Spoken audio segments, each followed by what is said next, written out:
Hey everyone, and welcome back to Gateway Travel Channel. Today we're diving into a topic that can make or break your flying experience: airplane seats to avoid. Whether you're flying with an airline like Southwest, where you actually can pick your seat the day of, or maybe your airline gives you the ability to reserve your seat prior to check-in. As much as they may want you to think all seats are created equally on an aircraft, well, they're not. And hopefully these tips are gonna help you have a more comfortable flight and give you a little bit more confidence when the airline gives you that diagram so that you can pre-select your seat. I always find that can be a little bit intimidating if you're not sure what seats are good and bad. So hopefully we'll cover that for you today. Let's get started. All right, first up, we're gonna discuss the last row of the airplane. You've got to avoid this row if at all possible, and here are my reasons why, or at least what to consider if you do decide to sit here. Typically, the seats in the very last row of the aircraft are not going to recline, and this is because they actually butt up right against either the bathroom or the galley that the staff on the plane are frequently using, which brings me to my first point. You're going to have a lot of foot traffic in this area, either from the staff of the plane frequently going back here, as well as fellow passengers needing to use the restroom. Another thing to consider in general when sitting in the back of the plane, but especially when you are the last row in the back of the plane, is if you have a connection or another flight that you need to get to, you need to remember that it is going to take a decent amount of time, probably a long time, for you to deplane. You're gonna be the last person off the plane. So this is not an ideal location if you have a connection that you need to catch. Trust me, you're gonna be incredibly frustrated trying to get off this plane. All right, next up, we have the row in front of the exit row. While the exit row seats are often a popular pick because they do typically have more leg room, the row directly in front of them is one to avoid, and here is why. These seats usually don't recline to prevent interference with the exit row. I mean, it makes sense if you have people trying to get off the plane in an emergency situation. The last thing you want is for the seats to be interfering or cutting into that space, allowing people to exit the aircraft in an emergency. So this is gonna give you that similar issue that you have with that very last row of the plane, where these seats are not gonna be able to fully recline. And trust me, being stuck in a non-reclining seat for a long flight can lead to some discomfort, especially if you're trying to rest. Now, of course, this may not bother you on a short domestic flight, but if you're dealing with an international flight, on the other hand, this could really be a pain. So check the seat map really carefully before selecting, and I highly recommend that you use resources like SeatGuru. These websites allow you to actually research the layout of your flight and try to avoid any surprises. If you've never used SeatGuru before, it's really easy. Once you know and have been assigned your actual flight, you're just gonna look up your airline, the type of aircraft that you've been assigned, and it should bring up an exact replica layout with other passengers' reviews. This is really gonna help you avoid a bad seat selection and have a better idea of how the aircraft is laid out. All right, number 3 is our bulkhead seats. So the bulkhead row, which is actually that first row when you first get on the plane, and this might ideally seem like a really great choice since it's near the front of the plane and it allows you to deplane faster. However, there are some downsides to consider. During takeoff and landing, you won't have access to your personal items because there is no under-seat storage. When you choose to sit in these seats, everything must go in the overhead bin, which can be very inconvenient. Additionally, these seats are often close again to the galleys where flight attendants prepare food and drinks, meaning you might need to deal with more noise activity than other passengers. It also is typically closest to the front restroom, so that's something to consider as well. If you're someone who likes easy access to your belongings, or even have children who are constantly needing you to get in and out of their personal item bag to retrieve snacks or put things away, the bulkhead row, though tempting, might not be the best fit for you. All right, number 4 is just seating near the restrooms in general. We've kind of already touched on the traffic and noise aspect, but just to revisit revisit this, especially when you're in a bigger aircraft. There are going to be restrooms kind of scattered throughout the plane. So be sure that you take time to really know the layout of your aircraft. You can find this typically on the airline's website or on a website like SeatGuru. You want to try to avoid seats near the bathrooms unless you absolutely need to be close to the restrooms. These areas tend to be really noisy due to the constant flow of passengers and,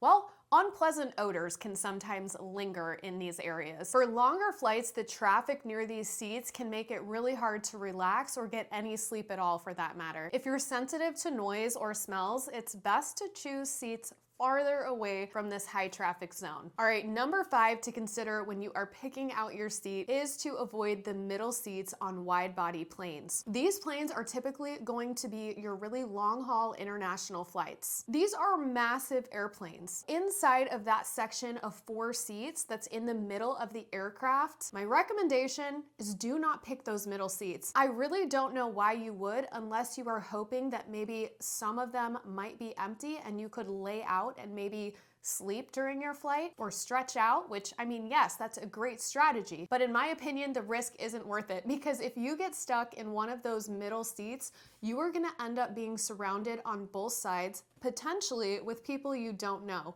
And in general, that is just going to make it really difficult to stretch out, access the aisle without disturbing people, which is just super frustrating. For a longer flight, it's really almost impossible to feel comfortable in these seats. If you're flying on one of these larger aircrafts, I really recommend that you try to go for a window seat so you can fall asleep against the window, or an aisle seat, which at least allows you a little bit of breathing room and that autonomy to get in and out of your seat without really disturbing any fellow passengers. All right, next up on our seats to avoid list is number 6. Aisle seats in narrow configurations. So in general, aisle seats are often a popular choice because they're convenient, but they do come with some drawbacks. So typically these are ones where you're not traveling very far. It's maybe a 3-hour car ride, so it's typically like a 45-minute flight, if that.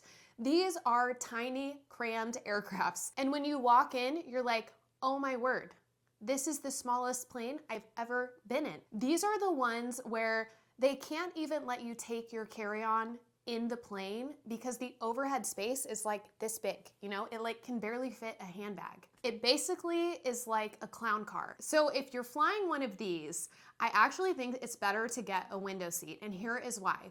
You will inevitably, because it is so small, and the reason is because they still typically do some type of a beverage run on these aircrafts. So you're gonna be leaning over like this the entire flight because someone is either going to be walking past you, the flight attendants will be walking past you, they'll be serving snacks and drinks.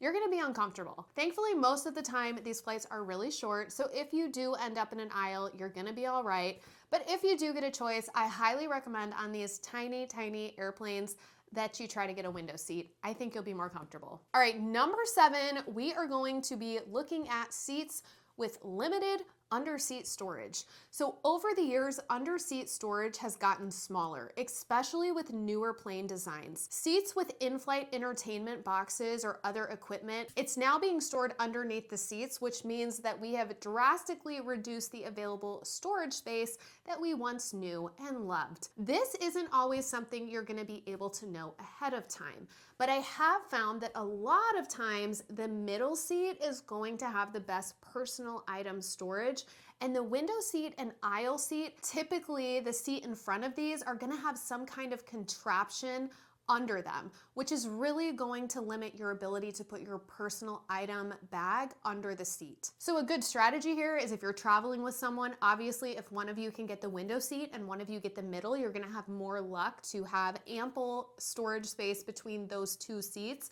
versus just if you're traveling alone, you actually may want to get that middle seat on a really booked flight to ensure that your personal item bag can be within reach. Because if not, you're looking at potentially having to put that overhead, which, you know, can be really frustrating having to get to your personal item bag and, you know, getting it up and down and all of that. It's just kind of not the best scenario if you can avoid it. So that's really just something to consider as you're flying over this next year.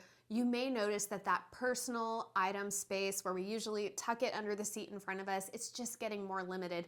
And this is typically because the planes are just becoming more advanced. They're offering more, technology in in-seat entertainment, and that has to go somewhere. So it's being eaten up in our personal space under those seats in front of us. All right, number 8, first class seats on short domestic flights. While first class might sound luxurious, on short domestic flights, the experience often falls short of expectations. The seats might have extra padding, but they're usually not significantly different from premium economy.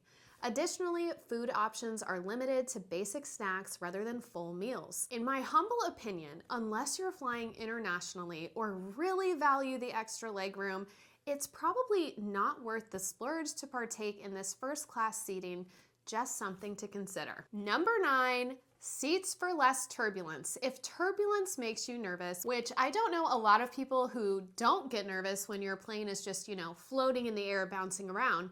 But if you're especially prone to the fear of turbulence, one thing you can do is to choose a seat near the front of the wings. This area of the plane is typically more stable during bumpy flights, so you're not gonna feel it quite as much. What you are gonna wanna do for absolutely certain is to avoid seats near the back of the plane, as they tend to feel the turbulence the most. Hopefully knowing this and being able to pick a seat where you're gonna feel a little bit more stability will ease your stress overall and just make your flight more enjoyable. All right, in closing, let's talk about another thing to consider when choosing your seat. And I guess this will be number 10. So best practice is before you book your flight, always look at the seat map provided by the airline. You can look for features like limited recline, reduced legroom, or even how close that seat is going to be to those high traffic areas we talked about, like the galley or restrooms. Again, I'm gonna tell you to take a moment to visit the site SeatGuru, and I know that there are other websites that do the same thing. That's just one I'm really familiar with. But on these sites, you can really get a detailed look and read reviews of what other passengers have said about that exact same airline and aircraft, and even down to the seat number. Now remember, when picking your seat, this is about what works best for your preferences and how you like to travel. Maybe for you, that means that you want to be the last person off the plane, or you want to be close to those high traffic areas so you can use the restroom and talk to the stewardess. So hopefully you can use this information to make a really great decision when it comes to picking your seat on your next flight. I always say knowledge is power, and knowing what seats to pick are almost as important as knowing which seats to avoid. If you've had any experiences with bad airplane seats or have tips of your own, please take a moment to drop them in the comments below. Don't forget to like this video, subscribe to our channel so you don't miss out on any of our travel tips. Thanks for watching and see you next time.